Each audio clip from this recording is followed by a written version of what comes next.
Alors, bonjour à tous et bienvenue dans la deuxième partie de cette série de vidéos qui porte sur le regroupement familial aux États-Unis. Donc, dans la première partie, j'ai présenté comment débuter ton application jusqu'à l'approbation au niveau de USCIS.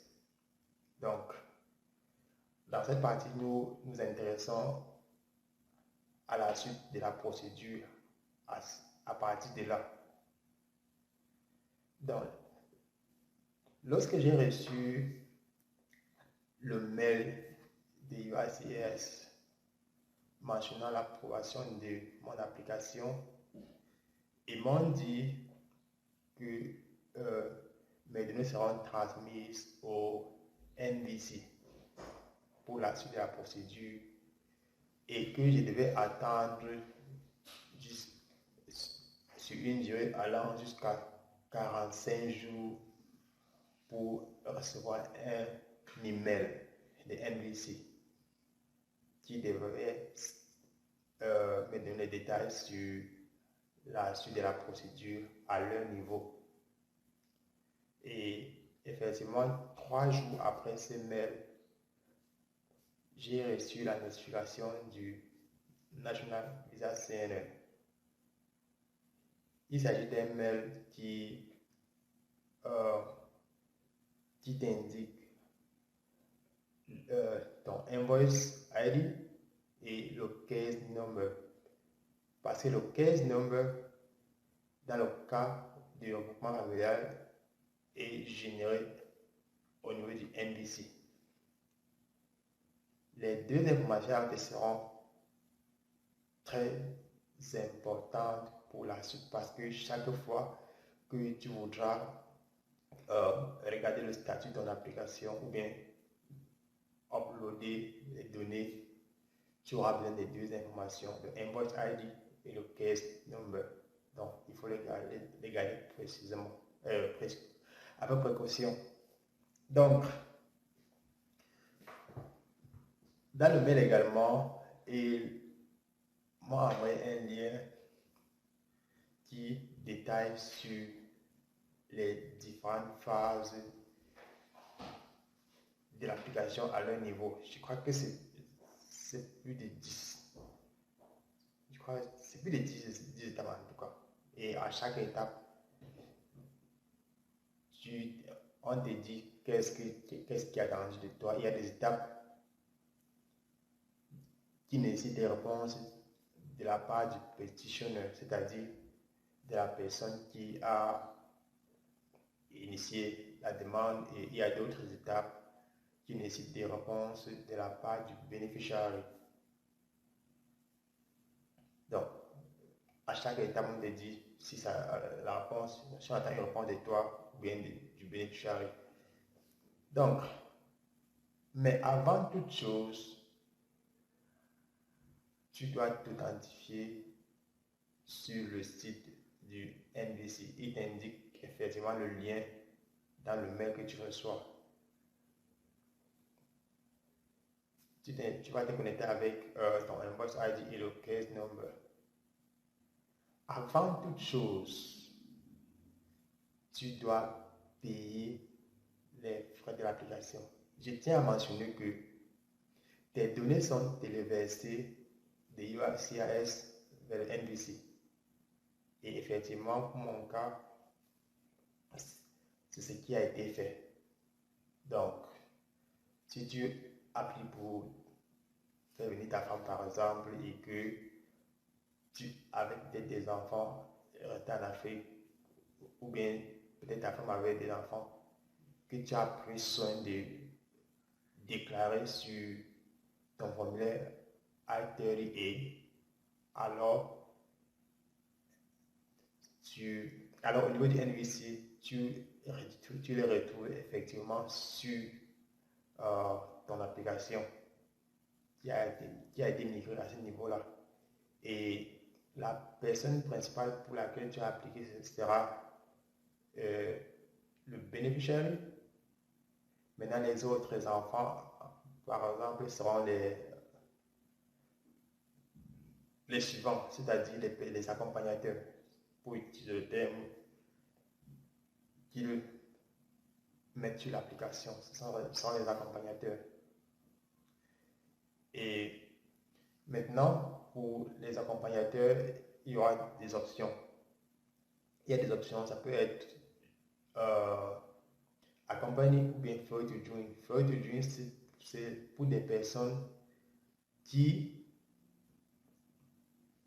qui sont dans une application, mais qui ne vont pas voyager avec la personne principale. Accompagner, c'est la personne que tu optes pour venir avec la personne principale. Donc, à ce niveau, le choix te revient. Si tout le monde qui a été téléversé vient, alors ok. Mais s'il y a quelqu'un que tu ne veux pas faire venir à ce moment-là, tu devras changer sur l'application pour que la personne soit plutôt le flow to join. Et c'est effectivement ce que j'avais fait euh, dans le cadre de mon application. Quand bien même j'avais la possibilité de changer moi-même pour mettre flow to join, mais j'ai fait un mail au NVC, c'est eux qui ont update à ce niveau-là parce que j'avais peur de faire une erreur ou bien de mal faire et que ça me crée des problèmes. Mais là, comme dans tous les formulaires que tu vas remplir aux États-Unis, rien n'est commencé tant que tu n'as pas payé. Absolument rien n'est fait tant que tu n'as pas payé. Absolument rien. Donc, il y a le sponsor, le Affiliate of Support et les formulaires, les DS260 à ce niveau-là. Donc, je mentionne les différents formulaires, quoique dans la partie de notre série de vidéos qui porte sur les différents formulaires que vous aurez remplis, nous y reviendrons. Mais tu dois remplir le Affidavit of Support. En fait, c'est un engagement que quelqu'un prend envers la personne ou bien les personnes qu'on est en train de faire venir. Et il y a plusieurs formulaires pour le Affidavit of Support. Le formulaire que tu remplis dépend de ton income. Tu vois? Pourquoi? Parce que dans le mail que NBC t'envoie la première fois, entre autres détails, il te donne un lien pour aller vérifier. Pour aller vérifier si tu es dans ce qu'ils appellent, je crois, c'est le. Il y a un truc, c'est un truc de poverty. J'oublie le nom exact qui est utilisé, mais c'est un truc de poverty. Tu vas aller là-bas vérifier, renseigner par exemple le nombre de personnes que tu veux faire venir, entre autres. Il y a un certain nombre de trucs que tu renseignes là-bas. Et quand tu confirmes, ça estime le montant que tu devras faire pendant l'année pour pouvoir supporter ces personnes qui arrivent. Donc tu peux faire, cette simulation-là. Et ça doit tenir compte aussi de toutes les personnes qui vivent dans ta maison. C'est-à-dire si tu veux peut-être, si tu as d'autres personnes à charge ici, tu dois les compter dans cette estimation-là. Maintenant, si ton income c'est-à-dire ton revenu à l'année et ne permet pas de t'occuper des personnes que tu vas faire venir, alors tu dois remplir, tu dois rechercher d'autres personnes qui vont t'assister. c'est-à-dire qui vont remplir d'autres affiliates of support pour dire, ok, ils s'engagent à te joindre dans le support des personnes que tu vas faire venir. Donc, selon que ton income personnel permet de t'occuper des personnes qui vont venir, ou alors que c'est inférieur et que tu vas rechercher des gens qui vont t'accompagner dans le support, le formulaire que tu as rempli n'est pas le même dans ces cas-là. Tu vois, ce n'est pas le même formulaire. Tu choisis le bon formulaire, donc c'est dans ton cas que tu vas remplir. Mais alors, tu n'as pas la possibilité de remplir quoi que ce soit tant que tu n'as pas payé les frais de l'application au niveau du NBC. Et contrairement à d'autres cas où tu peux payer avec la carte Visa ou du moins une carte de débit, je crois bien que pour mon application au niveau de USCIS, j'avais payé les $550 avec une carte de crédit. Mais au niveau du NBC, sauf s'ils ont changé après que après 2020, ce n'était pas possible de payer avec une carte de crédit. Ce n'était pas possible de payer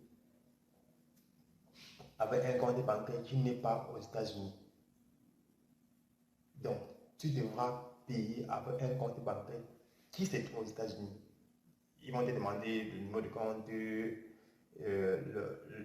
voting number, le nom de la banque et tout ça, tu vas renseigner et ils se chargeront de couper le montant approprié dans ton compte. Donc, comme j'ai dit, il y a le formulaire, il y a l'affidavit of support et il y a le DS-260. Voilà deux formulaires que tu as remplis si tu veux faire venir une personne, peut-être ton épouse, comme dans mon cas, et tu dois payer.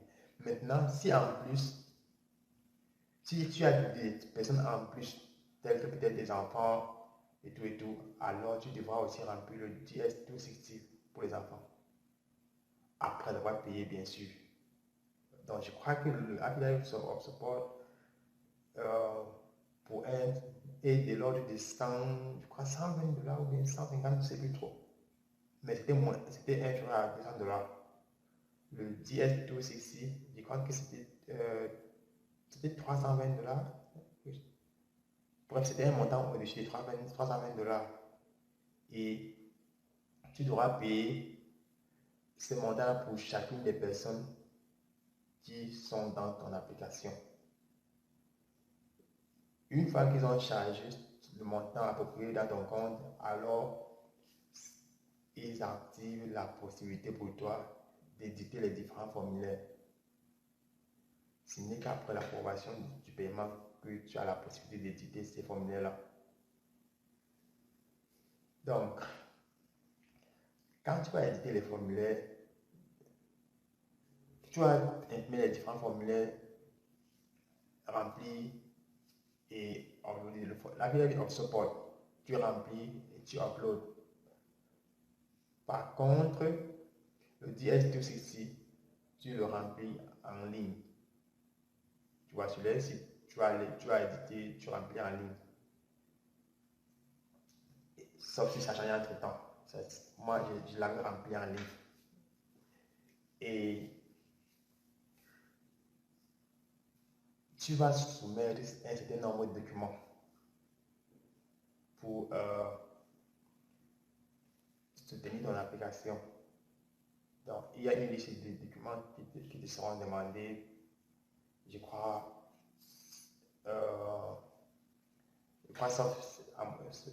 sans me tromper, qu'il y a l'acte de mariage, il y a certainement l'acte de naissance, il y a des photos au format passeport, entre autres. Bref, il y a une liste.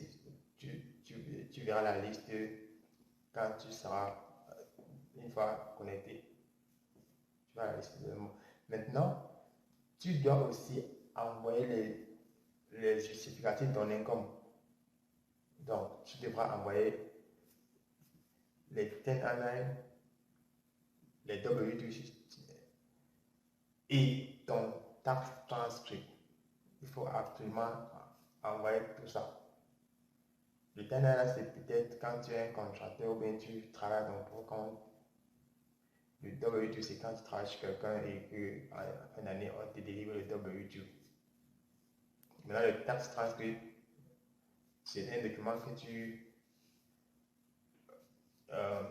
tu ordres à IRS.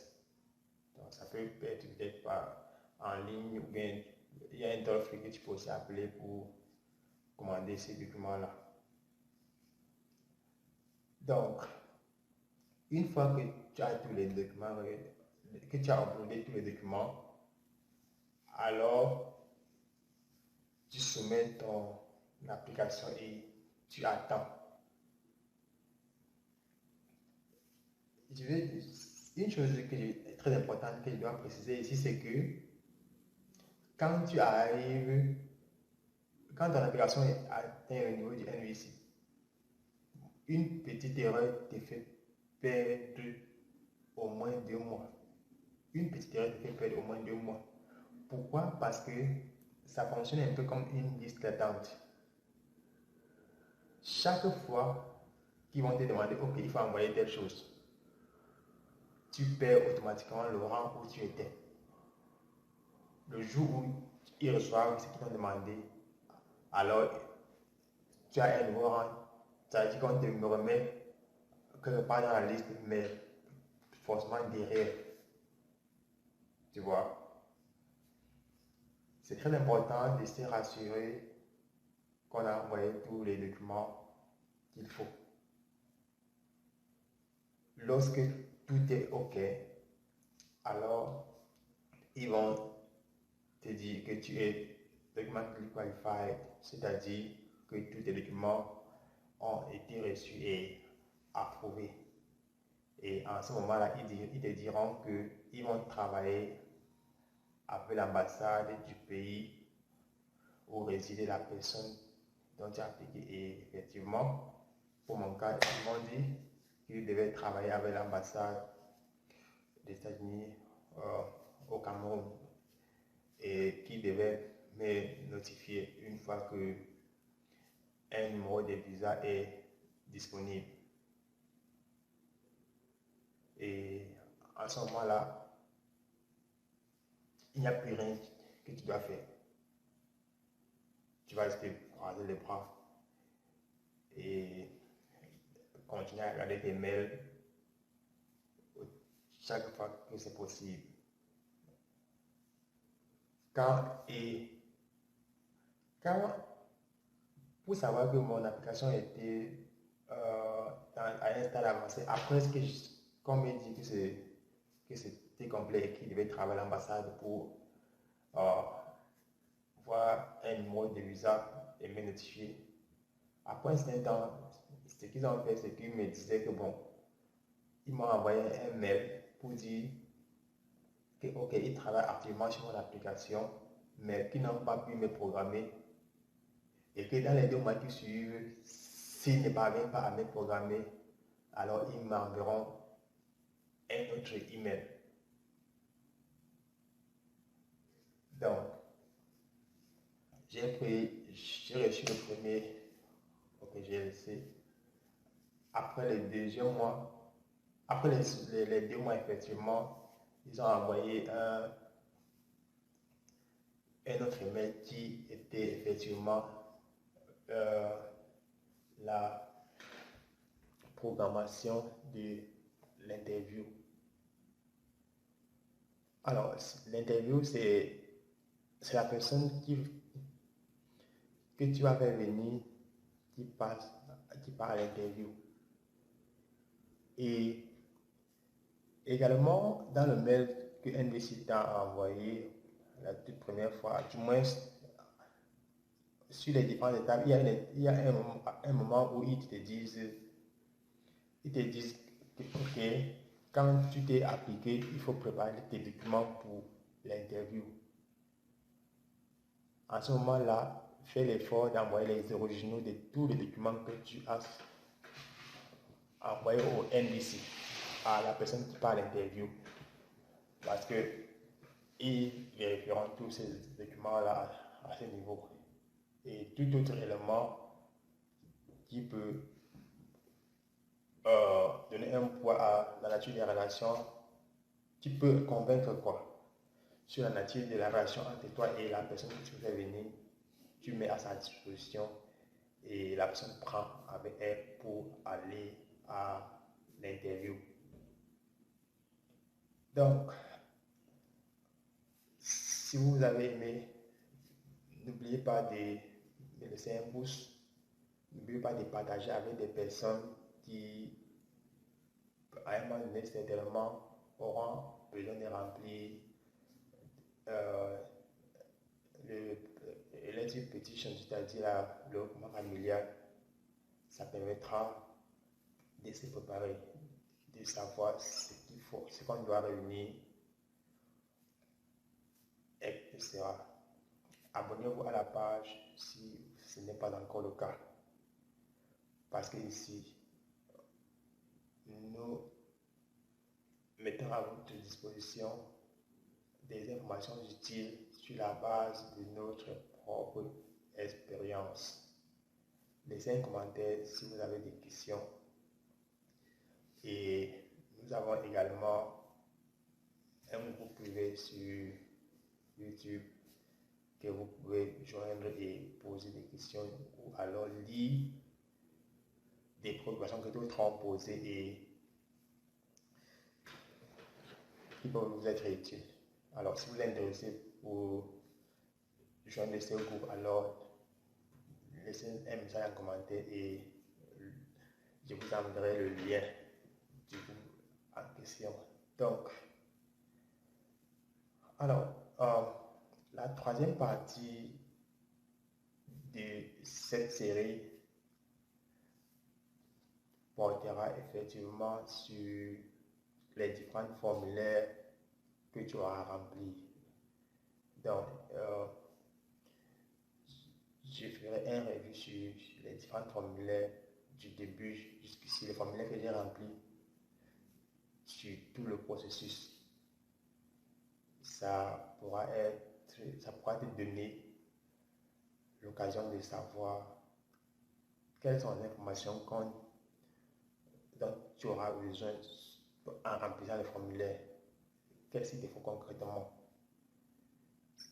Ceci fera l'objet de la troisième partie de la vidéo. Et la quatrième et dernière partie portera sur ce que j'ai dit, des erreurs commises et qui ont grignoté quelques mois sur mon application. Ce sont des erreurs à éviter pour, si vous voulez que votre application, pourquoi pas, prenne moins de temps que la mienne. Et une chose importante qu'il faut aussi savoir, c'est que il y a plusieurs centres de traitement. J'ai justement oublié de faire cette mention au niveau de USCIS. Quand tu envoies ton application dès le départ, c'est envoyé à un centre de traitement quelconque. Il y en a au moins 4 et le temps de traitement n'est pas forcément le même dans tous les centres. Il y a un site où tu peux aller quand tu connais déjà le centre qui s'occupe de ton application. Alors tu peux le voir sur la base du formulaire qui vont te renvoyer pour confirmer ton paiement. Ils disent quels sont ton application. Il y a un site où tu peux aller regarder le temps de traitement, le temps estimatif de traitement pour un centre de données. Si tu es intéressé par ce site, alors tu peux laisser un commentaire et je te partagerai le lien en question. Alors, je ne vais pas être trop long. Merci pour votre temps. N'oubliez pas de vous abonner à la page. N'oubliez pas de liker le commentaire, de liker le contenu, n'oubliez pas de partager avec les personnes qui en auront besoin. Et je vous retrouve très bientôt pour la troisième vidéo de cette série. Merci.